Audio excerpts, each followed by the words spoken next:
Hello and welcome. My name is Alan, and we are back with more Edgar Allan Poe. We are continuing reading in the murders in the Rue Morgue. But yeah, we'll go ahead and just pick up where we had left off in last episode. Alexandre Etienne, surgeon, was called with M. Dumas to view the bodies, corroborated the testimony and the opinions of M. Dumas. Nothing further of importance was elicited, although several other persons were examined. A murder so mysterious and so perplexing in all its particulars was never before committed in Paris, if indeed a murder has been committed at all. The police are entirely at fault. An unusual occurrence in affairs of this nature. There is not, however, the shadow of a clue apparent. The evening edition of the paper stated that the greatest excitement still continued in the Quarter Saint Roch, that the premises in question had been carefully researched and fresh examinations of the witnesses instituted, but all to no purpose. A postscript, however, mentioned that Adolphe Le Bon had been arrested and imprisoned, although nothing appeared to criminate him beyond the facts already detailed. Dupin seemed singularly interested in the progress of this affair, at least so I judged from his manner, for he made no comments. It was only after the announcement that Le Bon had been imprisoned that he asked me my opinion respecting the murders. I could merely agree with all Paris in considering them an insoluble mystery. I saw no means by which it would be possible to trace the murderer. We must not judge of the means, said Dupin. If the shell of an examination, by this shell of an examination, the Parisian police, so much extolled for acumen, are cunning but no more, make a vast parade of measures, but not unfrequently these so ill adapted to the objects proposed as to put us in mind of Monsieur Jourdain's calling for his robe de chambre pour mieux attendre la musique. The results attained by them are not unfrequently surprising, but for the most part are brought about by simple diligence and activity. Then these qualities are unavailing. Their schemes fail. Vidocq, for example, was a good guesser and a persevering man, but without educated thought, he erred continually by the very intensity of his investigations. He impaired his vision by holding an object too close. He might see perhaps one or two points with unusual clearness, but in doing so necessarily lost sight of the matter as a whole. Thus, there is such a thing as being too profound. Truth is not always in a well. In fact, as regards the more important knowledge, I do believe that she is invariably superficial. The depth lies in the valleys where we seek her, and not upon the mountain tops where she is found. The modes and sources of the kind of air are well typified in the contemplation of the heavenly bodies. To look at a star by glances, to view it in a sidelong way by turning towards it the exterior portions of the retina, more susceptible of feeble impressions of light than the interior, is to behold the star distinctly, is to have the best appreciation of its luster. A luster which grows dim just in proportion as we turn our vision fully upon it. A greater number of rays actually fall upon the eye in the latter case, but in the former there is the most refined capacity for the comprehension by undue profundity. We perplex and enfeeble thought. And it is possible to make even Venus herself vanish from the firmament by scrutiny too sustained, too concentrated, or too direct. As for these murders, let us enter into some examinations for ourselves before we make up an opinion respecting them. An inquiry all will afford us amusement. I thought about this as an odd term, so I applied, but said nothing. And besides, Le Bon once rendered me a service for which I am not ungrateful. We will go and see the premises with our own eyes. I know G, the prefect of police, and shall have no difficulty in obtaining the necessary permissions. The permission was obtained, and we proceeded at once to the Rue Morgue.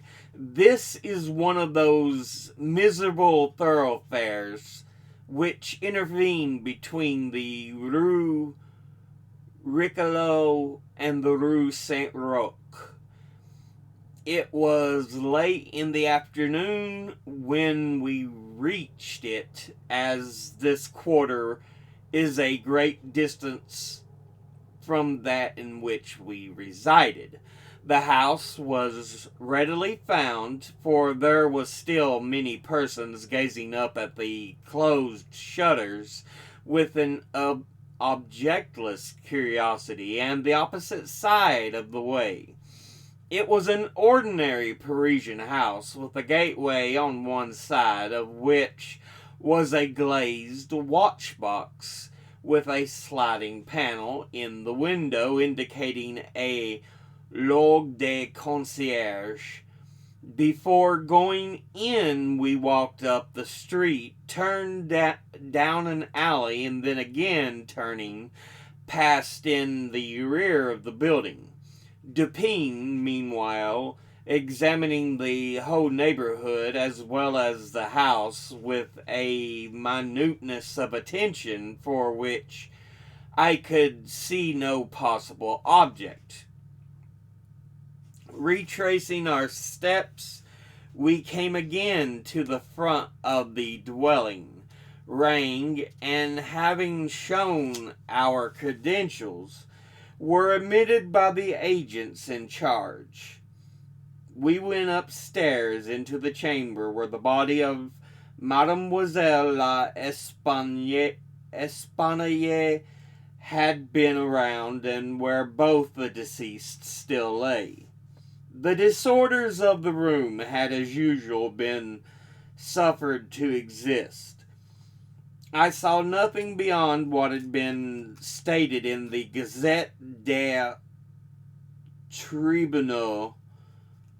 Dupin scrutinized everything, not excepting the bodies of the victims, but then went into the other rooms and into the yard. a gendarme accompanying was throughout.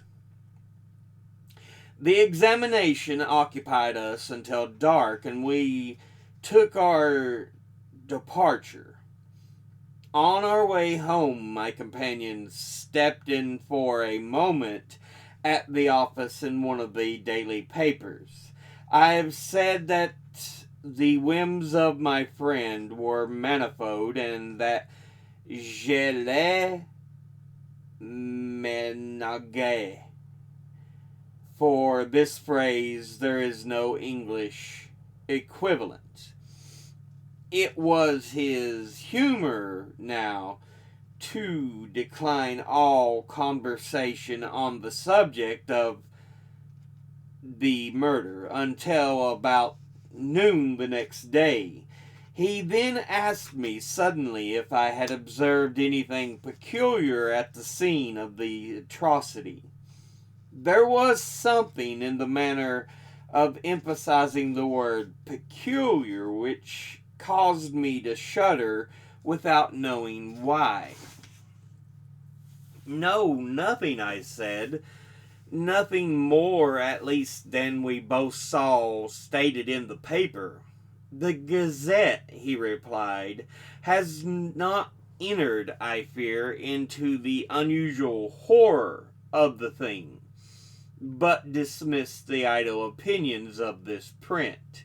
It appears to me that this mystery is considered insoluble for the very reason which should cause it to be regarded as easy of solution. I mean, for the outre character of its features. The police are confounded by the seeming absence of motive, not for the murder itself, but for the atrocity of the murder. They are puzzled, too, by the seeming impossibility of reconciling the voices heard in contention with the facts that no one was discovered upstairs but the assassinated Mademoiselle Espanaye, and that there were no means of egress without the police of the party ascending, or the notice of the party ascending. The wild disorder of the room, the corpse thrust with the head downward up the chimney, the frightful mutilation of the body of the old lady. These considerations, with those just mentioned, and others which I need not mention, have sufficed to paralyze the powers by putting completely at fault the boasted acumen of the government agents. They have fallen into the gross but common error of confounding the unusual with the abstruse. But it is by these deviations from the plane of the ordinary that reason feels its way, if at all, in its search for the true. In investigations such as we are now pursuing, it should not be so much asked what has occurred as what has occurred that has never occurred before. In fact, the facility with which I shall arrive, or have arrived, at the solution of this mystery is in the direct ratio of its apparent insolubility in the eyes of the police. I stared at the speaker in mute astonishment. I am now awaiting, continued he, looking towards the door of our apartment, I am now awaiting a person who, although perhaps not the perpetrator of these butcheries, must have been in some measure implicated in their preparation. Of the worst portion of the crimes omitted, it is probable that he is innocent. I hope that I am right in this supposition, for upon it I build my expectation of reading the entire riddle. I look for the man here in this room every moment. It is true that he may not arrive, but the probability is that he will. Should he come, it will be necessary to detain him. Here are pistols, and we both know how to use them when occasion demands their use. I took the pistols, scarcely knowing what I did, not believing what I heard, while Dupin went on, very much as if in a soliloquy. I have already spoken of his abstract manner at such times. His discourse was addressed to myself, but his voice, although by no means loud, had that intonation which is commonly employed in speaking to someone at a great distance. His eyes, vacant in expression, regarded only the wall. That the voices heard in contention, he said, by the party upon the stairs were not the voices of the women themselves, was fully proved by the evidence. This relieves us of all doubt upon the question whether the old lady could have first destroyed the daughter and afterwards have committed suicide. I speak of this point chiefly for the sake of method and for the strength of Madame l'Espanaye would have been utterly unequal to the task of thrusting her daughter's corpse up the chimney, as it was found, and the nature of the wounds upon her own person entirely preclude the idea of self-destruction. Murder, then, has been committed by some third party, and the voices of this third party were those heard in contention. Let me now advert not to the whole testimony respecting these voices, but to what was peculiar in that testimony. Did you observe anything peculiar about it? I remarked that while the witnesses agreed in supposing the gruff voice to be that of a Frenchman, there was much disagreement in regard to the shrill, or as one individual termed it, the harsh voice. That was the evidence itself, said Dupin. There was not the peculiarity of evidence. You have observed nothing distinctive. Yet there was something to be observed. The witnesses, as you remark, agreed upon the gruff voice. They were very unanimous. But in regard to the shrill voice, the peculiarity is not that they disagreed, but that while an Italian, an Englishman, a Spaniard, a Hollander, and a Frenchman attempted to describe it, each one spoke of it as that of a foreigner. Each is sure that it would not be the voice of one of his own countrymen. Each likens it not to the voice of an individual of any nation with whose language he is conversant, but the converse. The Frenchman supposes the voice of a Spaniard, and might have distinguished some words had he been acquainted with the Spanish. The Dutchman maintains it to have been that of a Frenchman, but we find it stated that, not understanding French, this witness was examined through the interpreter.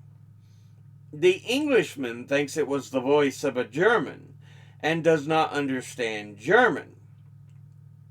The Spaniard is sure that it was an Englishman, but judges by the intonation altogether, as he has no knowledge of the English. The Italian believes it to be the voice of a Russian, but has never conversed with a native of Russian.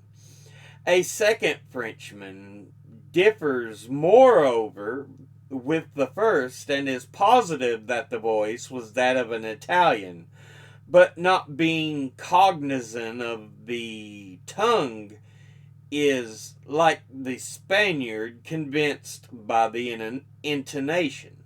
Now, how strangely unusual must that voice have really been, about which such testimony as this could have been elicited.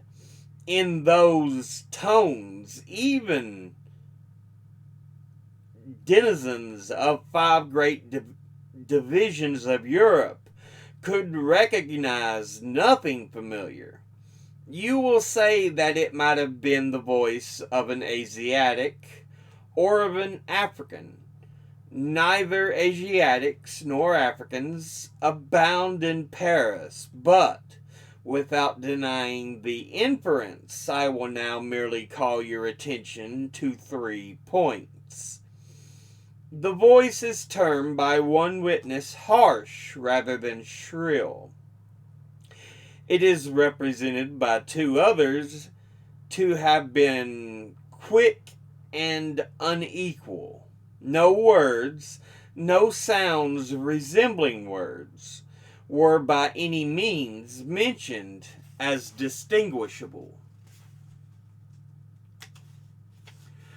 I know not, continued Dupin, what impression I may have made so far upon your own understanding, but I do hesitate to say that legitimate deductions, even from this portion of the testimony, the portion respecting the gruff and shrill voices, are in themselves sufficient to engender a suspicion which should give direction to all further progress in the investigation of the mystery. I said legitimate deductions, but my meaning is not thus fully expressed. I designed to imply that the deductions are the sole proper ones, and that this suspicion arises inevitably from them as a single result. That what is the suspicion is, however, I will not say just yet. I merely wish you to bear in mind that with myself it was sufficiently forcible to give a definite form, a certain tendency, to my inquiries in the chamber. Let us now transport ourselves in fancy to this chamber. What shall we first seek here? The means of egress employed by the murderers. It is not too much to say that neither of us believe in preternatural events. Madame and Mademoiselle l'Espanaye were not destroyed by spirits. The doers of the deed were material and escaped materially. Then how? Fortunately, there is but one mode of reasoning upon the point, and that mode must lead us to a definite decision. Let us examine each by each the possible means of egress. It is clear that the assassins were in the room, and that Mademoiselle l'Espanaye was found, or at least in the room adjoining, when the party ascended the stairs.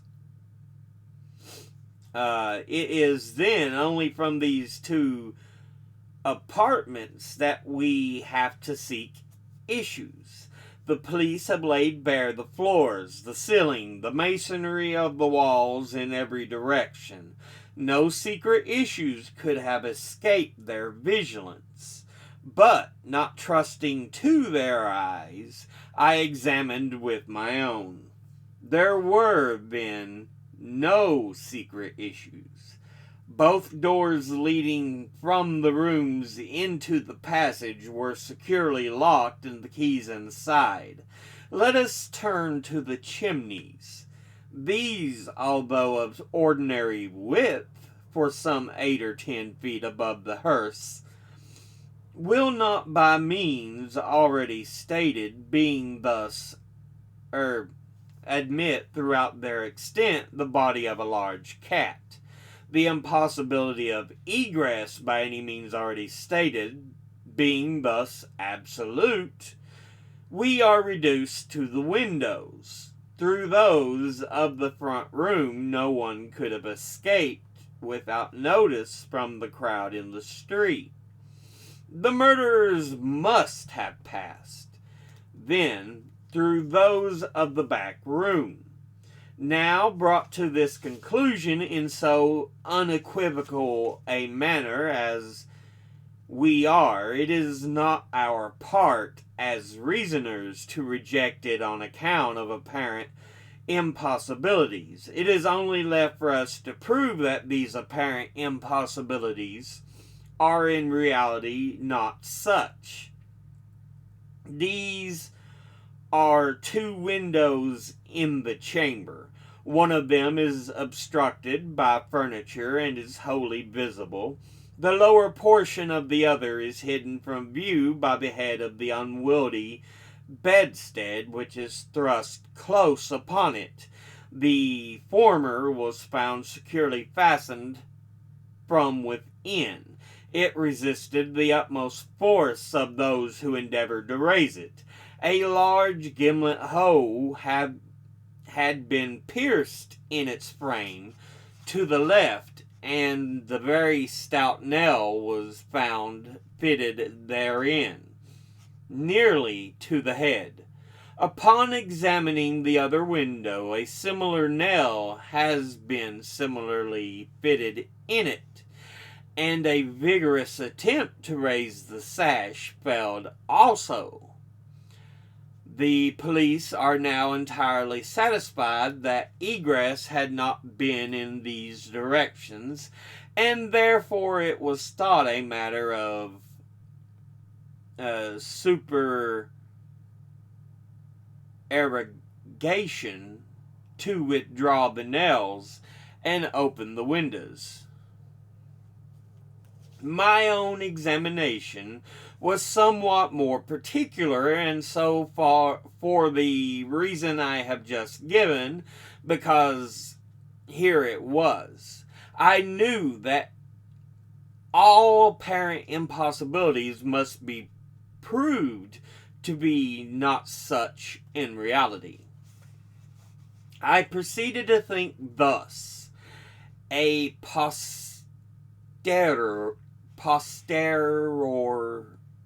posteriori, the murderers did escape from one of these windows.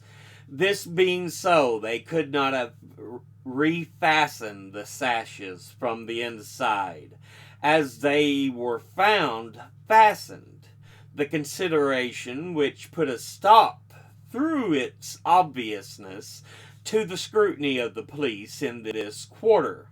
Yet the sashes were fastened.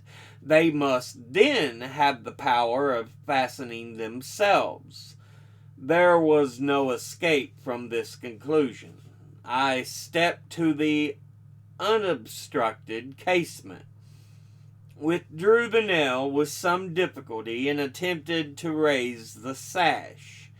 It resisted all my efforts, as I had anticipated.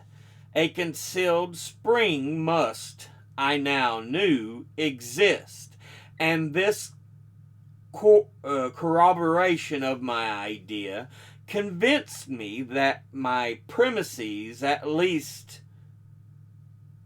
were correct. However mysterious still appeared the circumstances attending the nails.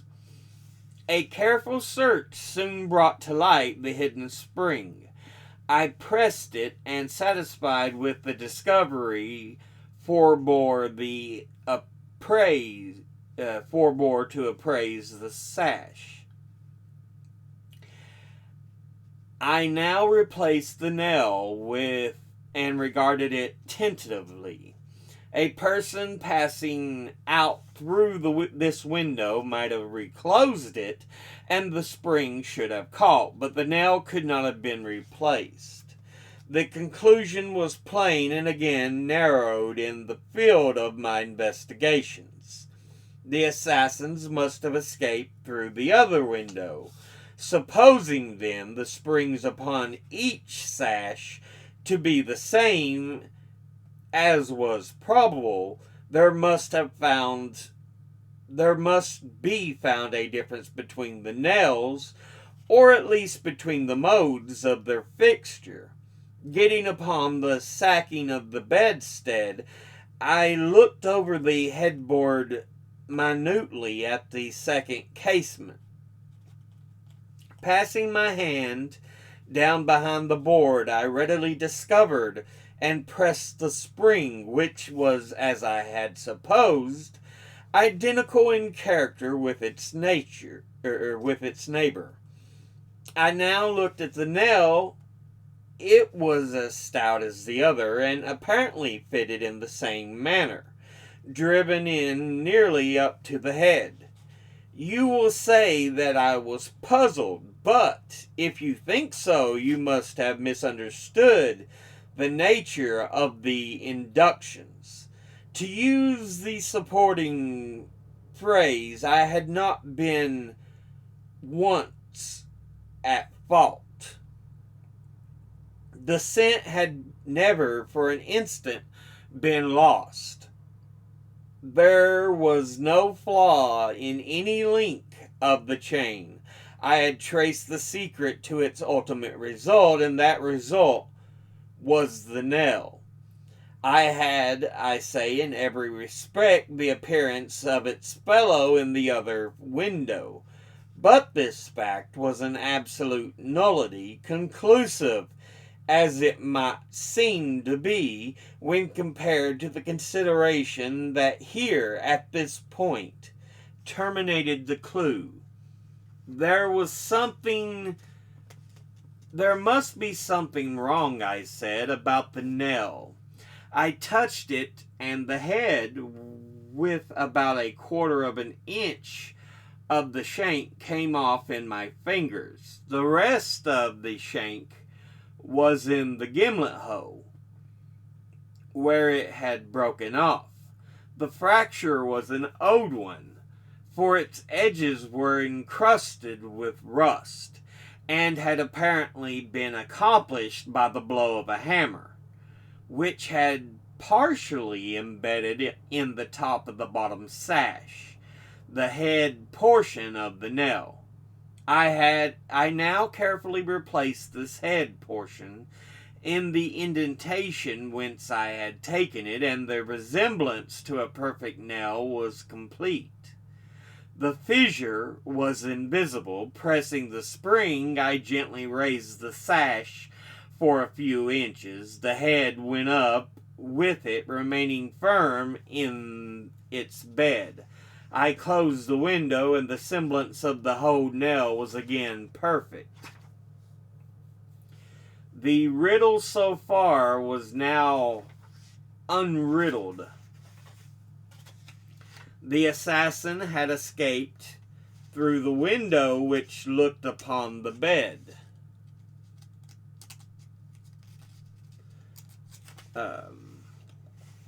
Dropping of its own accord upon the exit, for perhaps purposely closed.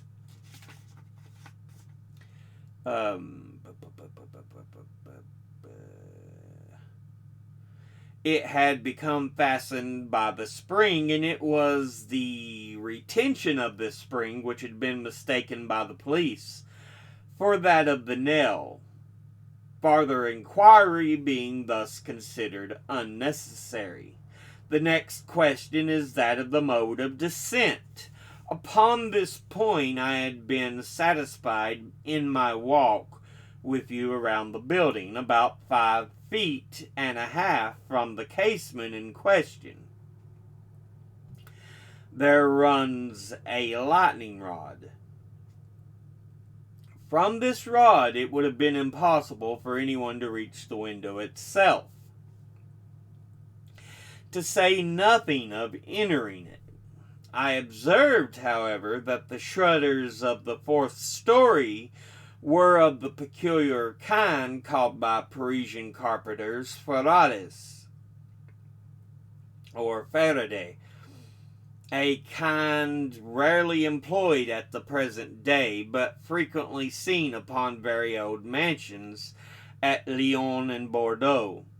They are in the form of an ordinary door, a single, not a folding door, except that the upper half is latticed or worked in open trellis, thus affording an excellent hold for the hands. In the present instance, these shutters are fully 3 feet and a half broad. When we saw them from the rear of the house, they were both about half open, that is to say, they stood off at right angles from the wall. It is probable that the police, as well as myself, examined the back of the tenement, but if so, in looking at these frade in the line of their breath, as they must have done, they did not perceive this great breadth itself, or at all events failed to take it into due consideration. In fact, having once satisfied themselves that no egress could have been made in this quarter, they would naturally bestow here a very cursory examination.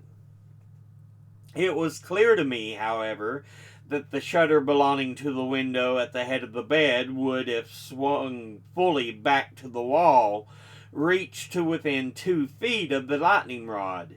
It was also evident that by exertion of very unusual degree of activity and courage, an entrance into the window from the rod might have been thus effected.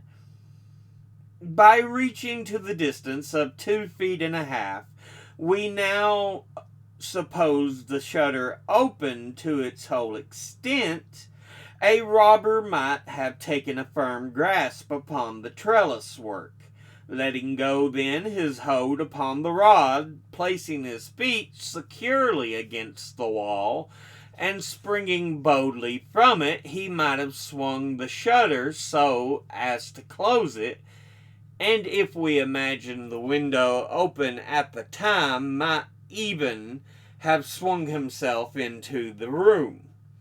I wish you to bear especially in mind that I have spoken of a very unusual degree of activity as requisite to success in so hazardous and so difficult a feat.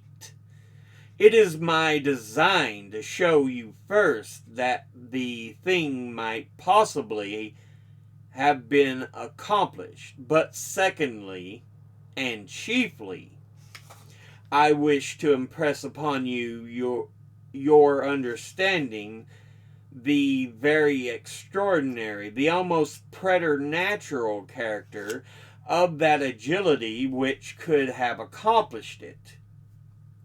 You will say, no doubt, using the language of the law, that to make out my case I should rather undervalue than insist upon the full estimation of the activity required in this matter. This may be the practice in the law, but it is not the usage of my reason. My ultimate object is only the truth. My immediate purpose is to lead you to place in juxtaposition that very unusual activity of which I have just spoken with that very shrill or harsh and unequal voice, and about whose nationality no two persons could be found to agree, and in whose utterance no syllabification could be detected. At these words, a vague and half-formed conception of the meaning of Dupin flitted over my mind. I seemed to be upon the verge of comprehension, without power to comprehend, as men at times find themselves upon the brink of remembrance without being able in the end to remember. My friend went on with this discourse. You will see, he said, that I have shifted the question from the mode of egress to that of ingress. It was my design to convey the idea that both were affected by the same manner at the same point. Let us now revert to the interior of the room. Let us survey the appearances here. The drawers of the bureau, it is said, had been rifled, although many articles of apparel still remained within them. The conclusion there is absurd. It is a mere guess, a very silly one, and no more. How are we to know that the articles found in the drawers were not all these drawers had originally contained? Madame l'Espanaye and her daughter lived an exceedingly retired life, saw no company, seldom went out, had little use for numerous changes of habiliment. Those found were at least of as good quality as any likely to be possessed by these ladies. If a thief had taken any, why did he not take the best? Why did he not take all? In a word, why did he abandon 4,000 francs in gold to encumber himself with a bundle of linen? The gold was abandoned. Nearly the whole sum mentioned by Monsieur Mignot, the banker, was discovered in bags upon the floor. I wish you, therefore, to discard from your thoughts the blundering idea of motive engendered in the brains of the police by the portion of the evidence which speaks of money delivered at the door of the house. Coincidences 10 times as remarkable as this, the delivery of the money and the murder committed within 3 days upon the party receiving it, happen to all of us every hour of our lives without attracting even momentary notice. Coincidences in general are great stumbling blocks in the way of that class of thinkers who have been educated to know nothing of the theory of probabilities, that theory to which the most glorious objects of human research are indebted for the most glorious of illustration. In the present instance, had the gold been gone, the fact of its delivery 3 days before would have formed something more than a coincidence. It would have been corroborative of this idea of motive, but under the real circumstances of the case, if we are to suppose gold the motive of this outrage, we must also imagine the perpetrator so vacillating an idiot as to have abandoned his gold and his motive altogether. We'll end this episode there. So yeah, We have our protagonists speaking to the chief of police as they have been allowed to investigate the crime scene. And yeah, they are already having conflicts of how they see what happened compared to the police.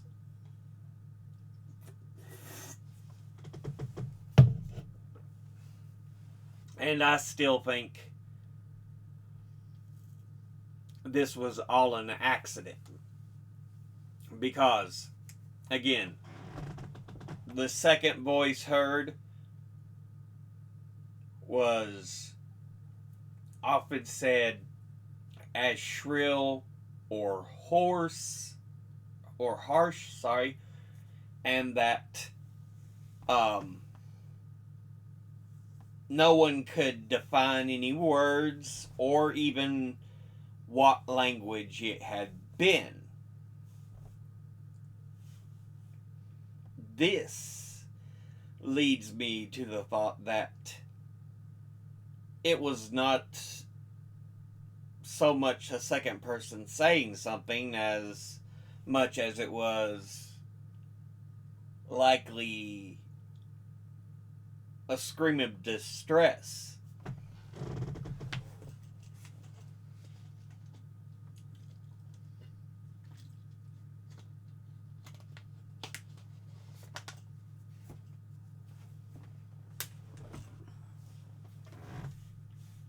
I still think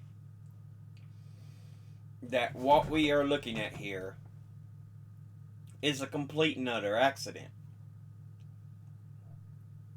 And the more I listen to our protagonists as they observe the crime scene with the chief of police, I feel that way even more so. Because trying to identify the second voice, what they, as far as what may have been said, what language, nothing.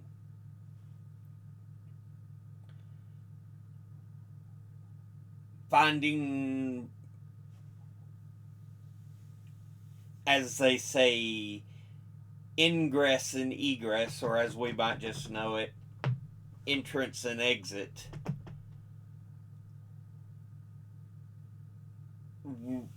They're having issues.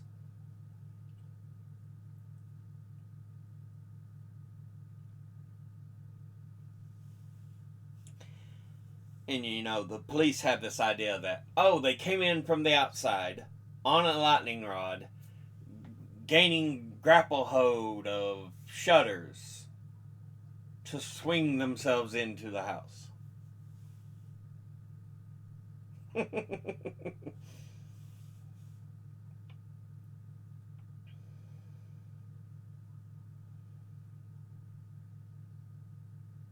I think the more